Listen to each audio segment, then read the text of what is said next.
इस भक्ति मार्ग का प्रथम कदम गुरु होना चाहिए, सतगुरु हो, सच्चा ज्ञान वाला हो। तो मीराबाई ने कहा भगवान दीक्षा दे दो। अब परमात्मा ये देखना चाहते हैं ठाकुरों की लड़की, इसमें भगवान की कितनी चाह है। ये परमात्मा को प्रमुख मानती है या समाज को, लोक लाज को। तो मीरा से कहा बेटी जाओ। परमात्मा ने कहा, पता था कि वो दीक्षा मांगेगी, इतना ज्ञान सुने बात तो पुण्यात्मा का कलेजा हल जाता है। रविदास जी से कह दिया कि तू मीराबाई को नाम दे दिए, प्रथम मंत्र मैंने तुझे बताया, केवल इस को देना, आगे तेरे को आदेश भी नहीं है। और मैं तेरे पास भेजूंगा जब यह दीक्षा लेना आवेगी, और तू इसकी परीक्षा लेना, तब देना इसको नाम। अब वह लड़की ने प्रार्थना की, परमात्मा ने कहा बेटी जाओ उसके पास, वो बैठा महात्मा, वो देंगे तुझे दीक्षा। वो तो गई, वहां पर जहाँ संकेत मिल गया, जाकर बैठ गई, एक महाराज जी नाम दे दो, दीक्षा दे दो। रविदास जी कहने लगा, बेटी बहन मैं हूँ चमार जाति का और तू है ठाकरा की बेटी।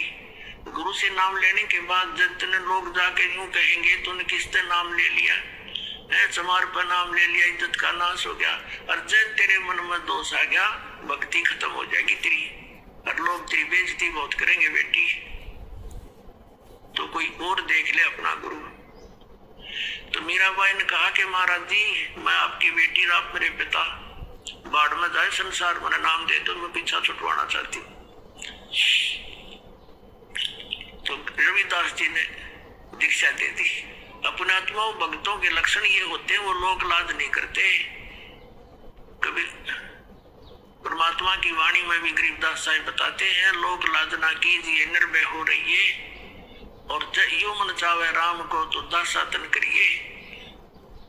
कहते हैं लोक लाज ना कीजिए निर्भय हो रहिए, जय मन चावे तो राम को दासा तन करिए। स्वान स्वरूप संसार है कुछ कर सी नाही, शीश महल को देख करिए भौंक भौंक मर जाही। सत्संगी तजना सत्संगी संगना तज चितराम बसाई। नित्यानंद जी महाराज संत हुए हैं, उन्होंने कहा है कि लोक लाज मर्याद जगत की तृण जो तोड़ बगावे। ये लोक लाज मर्याद जगत की नौगन तृण की तरह डिकड़े की तरह तोड़ के फेंक दे, तब कोई राम भगत गत पावे। तो साधु संतां के पिछले उदाहरण देख लो, उन्होंने लोक मर्यादा कति नहीं करी। जैसे आदरणीय नानक साहिब जी हिंदू धर्म में थे, अरोड़ा खत्री इनके घर जन्म था इनका, और रामकृष्ण के पुजारी थे। परमात्मा मिले तो पूरा उसी दिन त्याग दिया था, परमात्मा के दर्शन करके आते ही सब छोड़ दिया, और पूरा विरोध हुआ था उसका हिंदू समाज में, होने दे, कभी परवाह नहीं करी। ये दृढ़ भक्त होते हैं जिनको भगवान आकर मिलते हैं। तो मीराबाई ने कहा भगवान मुझे नाम दे दो, आप मेरे पिता, मैं आपकी बेटी, पूछो मेरे साथ वो संघर्ष, आप मेरे साथ रहोगे, मैं आप झेलूंगी सब कष्टों को, पर परमात्मा के लिए मैं कुछ भी कर सकती। अब प्रथम मंत्र दे दिया रविदास जी ने, और फिर जैसे महीने में 20 दिन में फिर आने लगे सत्संग करने। तो सत्संग हो उस दिन तो भगत पर पक्के आते हैं। सत्संग विशेषकर परमात्मा रात्रि में भी करते थे और दिन में भी करते थे। दिन में कम, रात्रि में ज्यादा करने लगे, क्योंकि दिन में काम नहीं, न समय नहीं मिलता भक्तों को, व्यक्तियों को। रात्रि तो अपनी ही होती है, अपने ही समय नींद से समय निकाल लेते। अब पहले तो दिन में मंदिर में जाती थी, अब रात्रि ने सत्संग में जाने लगी, दोनों टाइम, सुबह भी, दिन में भी, रात में भी। वो भैया क्या म्यूचुअल फंड हेल्प में था, उसको साथ देता था, कोई बोलने वाला नहीं था। अब उसकी मृत्यु के बाद उसका देवर बन गया वहां का, उस नगरी का राजा। उसने मीराबाई को बहुत समझाया कि तू अब मत जाया कर, पहले तो तेरा पति था, अब लोग पता नहीं क्या क्या बात बनाते हैं, हमारी इज्जत का नाश कर देगी तू। उसने कोई परवाह नहीं करी थी, मंदिर में जाती रही, और फिर लागी और रात में सत्संग में जान। इस बात का उसके देवर ने घना मलाल हो गया घना दुख मान लिया कि इसको तो मारते तो अच्छा है, और इसने तो इज्जत का नाश कर दिया। तो क्या किया उसने, क्या किया, एक दिन अपने पुत्र का जन्मदिन रख दिया। रिश्तेदार आए हुए थे और एक किसी सपेरे से कहा कि ऐसा विषधर ला दे, ऐसा विषयर ला दे सर्प के डंक मारते मर जाए आदमी। उसने वैसा ही ला दिया, राजा का हुक्म था, और एक डिब्बे में बंद करके ऊपर लिख दिया 9 लखा हार। राजा ने एक बांदी से कहा, नौकरानी से, जाओ मीरा को दे दे, ये हार गले में पैर लेगी, सुंदर कपड़े पहन लेगी, रिश्तेदार आवेंगे। और ऐसे, क्योंकि वो तो ऐसी रहती थी बेचारी, उसने तो ना उठने पैरने की कोई परवाह नहीं रही थी, भगवान में कसक नहीं लगी थी। तो उसने कहा कि ठीक से कपड़े पहन लेना, मेरी बेइज्जती ना करवाना, रिश्तेदार ने कहेंगे भाई रहा नहीं उसकी पत्नी को कैसे रखता है, और ये हार पहन लेगी। उसने सोचा था न्यू कि सर्प डस कर मर जाएगी, सर्प देगा डस, सारे रिश्तेदार होंगे, सब गवाह हो जाएंगे, सांप लड़ गया भाई हम भी वही थे, इसलिए मृत्यु होगी उसकी। इसने चाल तैयार चाली थी। अब वो नौकरानी ने तो जाकर दे दिया कि ले मीरा भाई, राजा ने बताया है इसमें एक हार है बहुत कीमती, इसको पहन लेना, और सुंदर कपड़े पहन ले, आज उनका लड़के का जन्मदिन है, दूर दूर के रिश्तेदार आए हुए। मीरा भाई बोली रख दे बेबी, पहन लोगी। नानू का हिब्बा पहन ले, मैं पहन लूंगी, तू जा। वह चली गई। अब उसने खोला कि ना पहनूंगी तो यूं दुखी करेगा, इन बातों में तो कोई खास आंट भी नहीं मेरा भक्ति की, मेरे लिए तो माटी है, यूं हार है, जो कुछ भी है, लेकिन यूं बकवादी आदमी दुखी करेगा। तो उसने अपना धोए दाए कपड़े पहन के वो हार गले में पहन के बैठ गई कि जब वहां जाएंगे इकट्ठे में चली जाऊंगी, जहाँ इकट्ठा होना है पार्टी में। अब 5-7 मिनट के बाद वो आया, वो तो देख के वो तो ये देखने आया था कि मर्गी होगी, वाई वाह के कहते वहां सांप लड़ गया, सांप लड़ गया, ये रहा, भागियो भागियो। अब उसने जाकर देखा कि वो मीरा बाई गले में सुंदर हार पहने बैठी। तो कहने लगा कि हार कहाँ से लाई, तो उल्टा मैं जानता था तू रात तो जाती है, यही कर्म करने जाती है। वो कहने लगी जी आप भी मुझे जीने देते ना मरने देते, आप ही ने कभी भेजा था, और देख मुझे ही कलंकित कर रहे हो। तो वो कहता मैंने कहा, कौन से उसमें कहाँ भेजा था कि ये डिब्बे में, ये बांदी नौकरानी देकर गई थी। वो डिब्बा देखा कि इसमें क्या था, कि इसमें ये हार था। अब उसने सोचा, बांदी बुलाई नौकरानी कि तू, बोली जी मैं अभी देकर बाहर ही बैठी हूँ, इनके बाहर नौकरानी थी, वो बाहर रहती थी, और यही डिब्बा, और तो उसके पास कोई वस्त्र भी, कपड़ा भी नहीं था विशेष, और कोई पात्र भी ऐसा नहीं था। अब उसने सोचा भाई बड़ी, उसने सोचा सपेरा जादू कर गया मेरी खातिर, वह ना जच्ची उसके, कोई और जादू तंत्र का दे गया होगा। तो जब तो वह बच गई।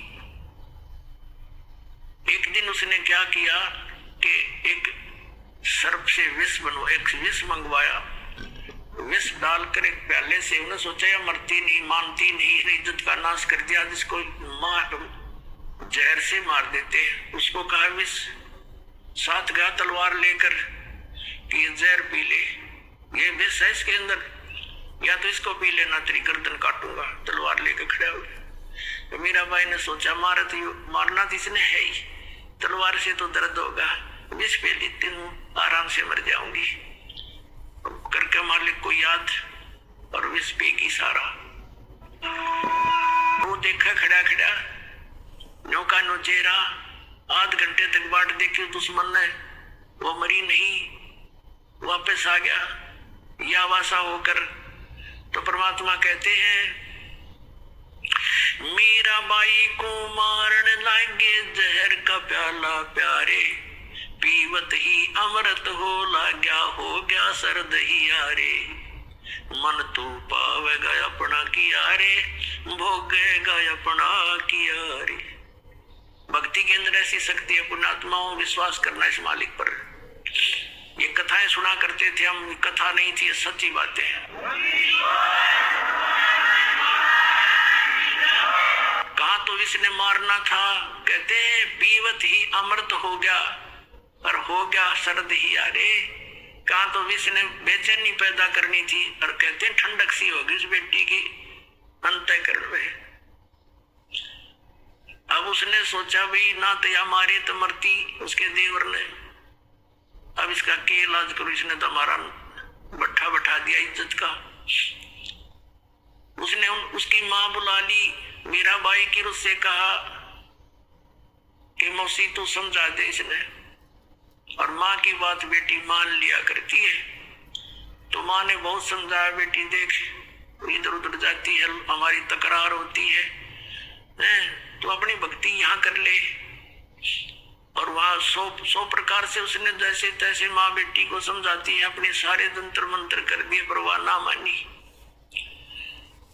फिर यहाँ तक कहा कि बेटी हम ठाकुर, और वो चमार जिस तो तू नाम ले आई, इसमें भी हमारी बेइज्जती का मामला है बेटा, तो मत जाकर वहां। तो माता और बेटी का फिर क्या एक कवि के द्वारा बना गया शब्द सुनाते हैं। सत्संग में जाना मीरा छोड़ दे, सत्संग में जाना मीरा,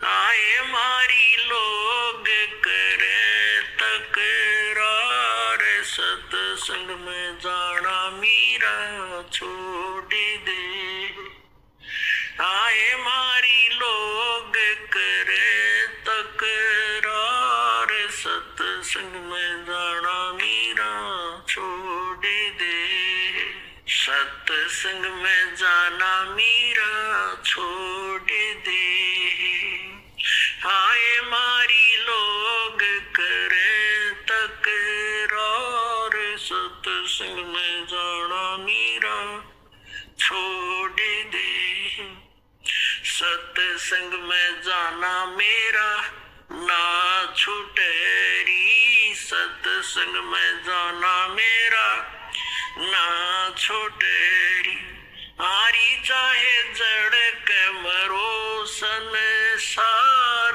सत्संग में जाना मेरा, हारी चाहे जल के मरो संसार। सत्संग में जाना मेरा, थारे सत्संग के राह में है, थारे सत्संग के राह में आए वहाँ रहते हैं काले नाग, कोई कोई नाग तन डस लेवे। आए वहाँ रहते हैं काले नाग, कोई कोई नाग तन डस लेवे। जब गुरु जी की मेरे फेरी, जब गुरुओं की मेरे फेरी, हारी व तो सर पगंडे वे बड़े जाव। सत्संग में जाना मेरा ना छूटेरी, हारी व तो सर पगंडे वे बड़े जाव। सत्संग में जाना मेरा, सत्संग में जाना मीरा छोड़ दे, सत्संग में जाना मीरा छोड़ दे। आए मारी लोग करे तकरार। सत्संग में जाना मीरा छोड़ दे, सत्संग में जाना मेरा ना छूटेरी। सत्संग में जाना मेरा ना छूटेरी, हारी चाहे जड़ के मरो संसार। सत्संग में जाना मेरा, थारे सत्संग के राह में है। वह माता डराना चाहती है बेटी को, तुम्हारे सत्संग के राह में आए वहाँ पर रहते हैं बब्बर शेर, कोई कोई शेर तन खा लेवे, कोई कोई शेर तन खा लेवे। जब गुरु जी की मेहर होवेरी, जब सतगुरु जी की मेहर होवेरी, आरी वो तो शेरों के गिदड़ बने जावे, सत्संग में जाना मेरा ना छुटेरी। हारी वे तो शेरों के गिदड़ बने जावे, सत्संग में जाना मेरा ना छुटेरी।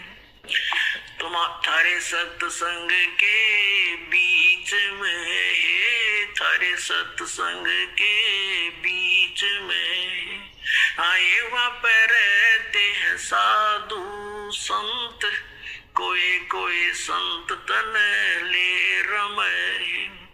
आए वहाँ पर रहते हैं साधु संत, कोई कोई संत तन ले रमे।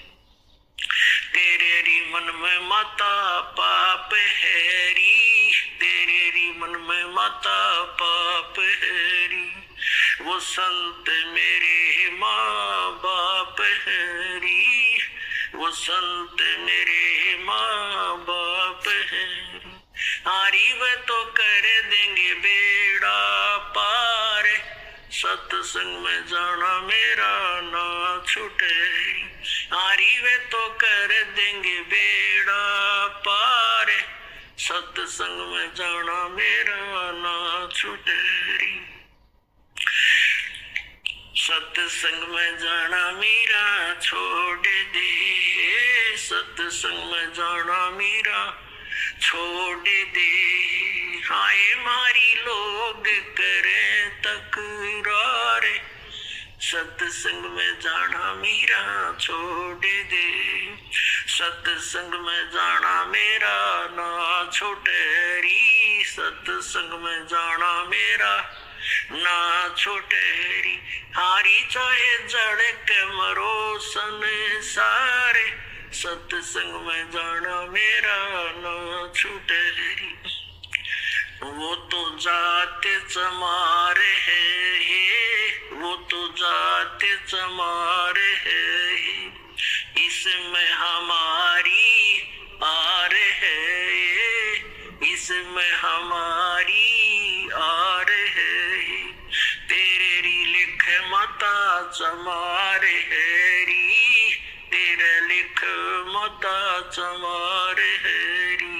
मेरा सिरजन और हैरी, मेरा सिरजन और हैरी। हारी व तो मीरा के गुरु रविदास, सत्संग में जाना मेरा ना छुटेरी। हारी व तो मीरा के गुरु रविदास, सत्संग में जाना मेरा ना छुटेरी। अपने आत्माओं, परमात्मा के पाने के लिए, परमात्मा के पाने के लिए सबसे बड़ी बंधन काल ने सबसे बड़े रस्से हमारा बांध रखे हैं, ये लोग परंपराओं के। और परमात्मा कबीर साहब कहते हैं, सोई जन उभरे जिन तोड़ी कुल की कान। परमात्मा कहते हैं, कुल करने के कारण यो अनसा गया बिगो, जब यू कुल के कर लेगा तो चार पाया का हो। आज तो लोक लाज में कुल की मर्यादा में को प्रमुख मानकर सत्संग में आया नहीं, सत्संग सुने नहीं, ज्ञान होया नहीं, भक्ति करी नहीं, फिर गधा बन का घूमेगा, चार पाया का होगा। जब यू कुल के ढालड़ा होगा तेरे, तब यू कुल के कर लेगा तो चार पाया का हो। तो संतों को यू हृदय में जम जाती है बातें। तो यहाँ परमात्मा कहते हैं कि तन छूटे जब कहाँ समावेगा, और आखिर तुमको कौन कहेगा गुरु बिन आत्म ज्ञान मन ने की कर ले, 2 दिन का मेहमान मन ने की कर ले, 2 दिन का मेहमान। कहते आखिर तुझे गुरु के बिना ही आत्म ज्ञान बताओगा कौन है। तो इस प्रकार हमने सारे ज्ञान को समझना है। जैसे नित्यानंद जी एक ब्राह्मण कुल में थे, तहसीलदार की पोस्ट थी 250 वर्ष पहले की बात। इसमें नारनौल के नवाब के यहाँ तहसीलदार की नौकरी करते थे। जब आत्म ज्ञान हुआ तो परमात्म ज्ञान हुआ, नौकरी त्याग दी। पत्नी थी वो विरोध गणा करा करती, परमात्मा की ऐसी रजा हुई उसकी मृत्यु होगी और वैराग बन गया। जब इस ज्ञान से परिचित हुआ तब कहा था ब्राह्मण कुल में जन्म था। पहले तो 250 वर्ष पहले ब्राह्मण के घर जन्म होना ही एक बहुत बड़ी महान माना करते थे। और फिर तहसीलदार की पोस्ट, आज तो मंत्री की कोई ना इतनी कीमत जितनी उस समय तहसीलदार की होती थी। और दोनों को बद के गढ़ भगवान से दूर कर। कहते हैं कबीर साहब कहते हैं सुख के माथे पत्थर पड़ो जिससे नाम हर देते जा, और बलिहारी उस दुख के जो पल पल नाम लटावे। परमात्मा कबीर जी कहते हैं आग लगो ऐसे सुख के जो भगवान से दूर करे। ये परमात्मा ऐसा दुख भी दिए रखना तेरी याद बड़ी रहे। तो नित्यानंद ने कहा था जब वो ये ज्ञान हो गया, जब कहते हैं ब्राह्मण कुल में जन्म था मैं करता बहुत मरोड़, और गुरु गुमानी दास ने दिया कुबद गढ़ तोड़े। संत मिले उनको गुमानी दास नाम के, कहते कुबद का गढ़ तोड़ दिया। मान बढ़ाई है, ऊंची नीची जाति वाला अभिमान भेदभाव, कहते हैं कुबद का गढ़ संत बिना नहीं टूटे। तो परमात्मा के बच्चे जो होते हैं उन्हीं को मिलते हैं जो दृढ़ होते हैं। मीराबाई दृढ़ भगत थी, सारा संसार एक तरफ।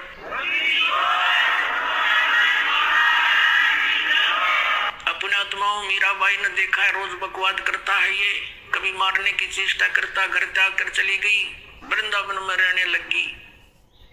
तो वहां परमात्मा फिर मिले जाकर उसको दूसरा रूप बनाकर, और ज्ञान से उसे पूछा जैसे धर्मदास जी को मिले थे। तो उस बेटी की भी आंखें खोली, बेटा इससे आगे और भी नाम है, ये तो प्रथम मंत्र दिया है, इसके आगे सतनाम है, वो ग्रहण कर उसको मैं दे सकता हूँ और किसी के पास नहीं है। तब मीराबाई ने परमात्मा कबीर जी से फिर मंत्र लिया, तब उसका कल्याण हुआ। बोलो सतगुरुदेव।